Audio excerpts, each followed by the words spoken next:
Hi. Today we will be reading Martin's Big Words, the life of Dr. Martin Luther King. Have you ever talked about Dr. Martin Luther King in your classes around the month of February? February is Black History Month.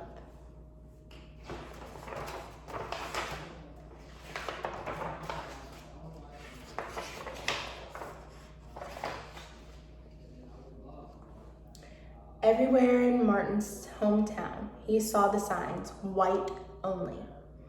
His mother said these signs were in all southern cities and towns in the United States. Every time Martin read the words, he felt bad, until he remembered what his mother told him. You are as good as anyone.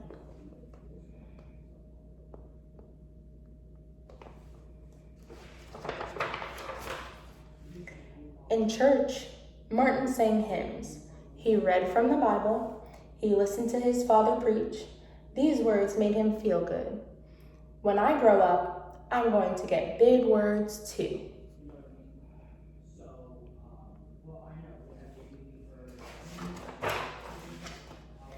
Martin grew up. He became a minister like his father, and he used the big words he had heard as a child from his parents and from the Bible. Everyone can be great. Has anyone ever told you that you're great? Well, I'm going to tell you now, you are great and you are awesome. He studied the teachings of Mahatma Gandhi. He learned how the Indian nation won freedom without ever firing a gun. Martin said love, when others said hate. Hate cannot drive out hate. Only love can do that.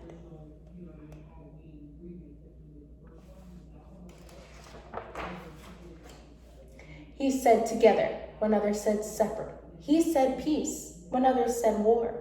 Sooner or later, all the people of the world will have to discover a way to live together.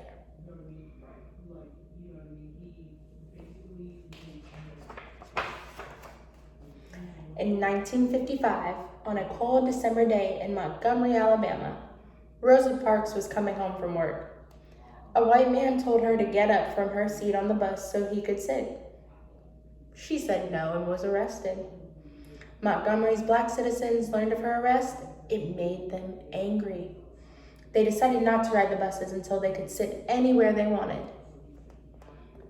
Have you ever heard about Rosa Parks and all that she did for the blacks?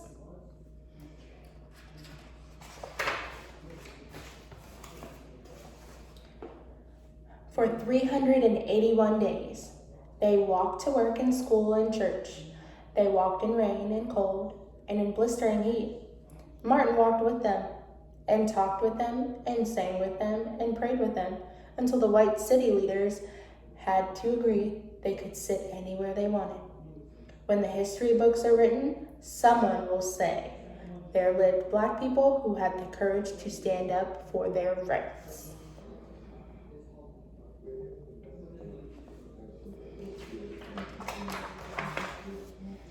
In the next 10 years, black Americans all over the South protested for equal rights. Martin walked with them and talked with them and sang with them and prayed with them. White ministers told them to stop. Mayors and governors and police chiefs and judges ordered them to stop, but they kept on marching. Wait, for years I have heard the word wait.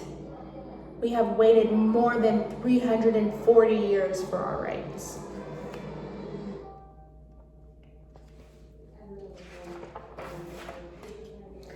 They were jailed and beaten and murdered, but they kept on marching.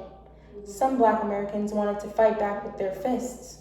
Martin convinced them not to by reminding them of the power of love. Love is the key to the problems of the world.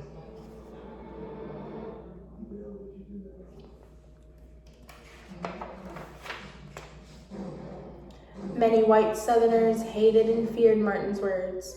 A few threatened to kill him and his family. His house was bombed. His brother's house was bombed, but he refused to stop. Remember, if I am stopped, this movement will not be stopped because God is with this movement. Could you imagine having your house bombed or any family member's house bombed? I couldn't. The marches continued. More and more Americans listened to Martin's words. He shared his dreams and filled them with hope.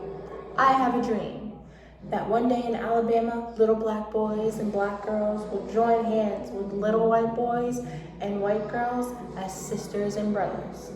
After 10 years of protests, the lawmakers in Washington voted to end segregation.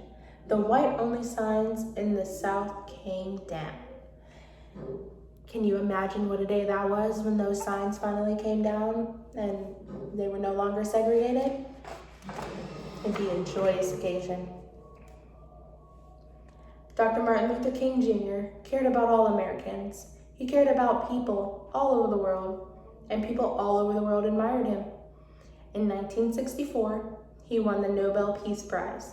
He won it because he taught others to fight with words, not fists.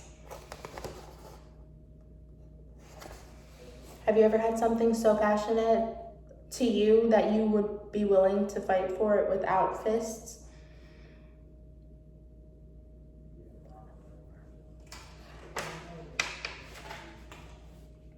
Martin went wherever people needed help.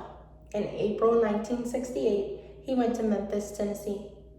He went to help garbage collectors who were on strike. He walked with them and talked with them and sang with them and prayed with them. On his second day there, he was shot. He died.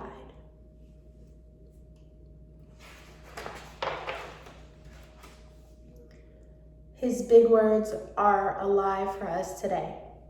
Freedom, peace, together. I have a dream.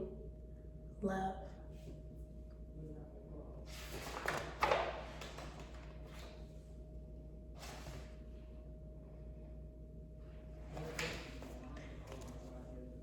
What can we say we learned from this book today? Perseverance, peace, love. Those are all things that make up the world, and they help to keep violence down. Thank you.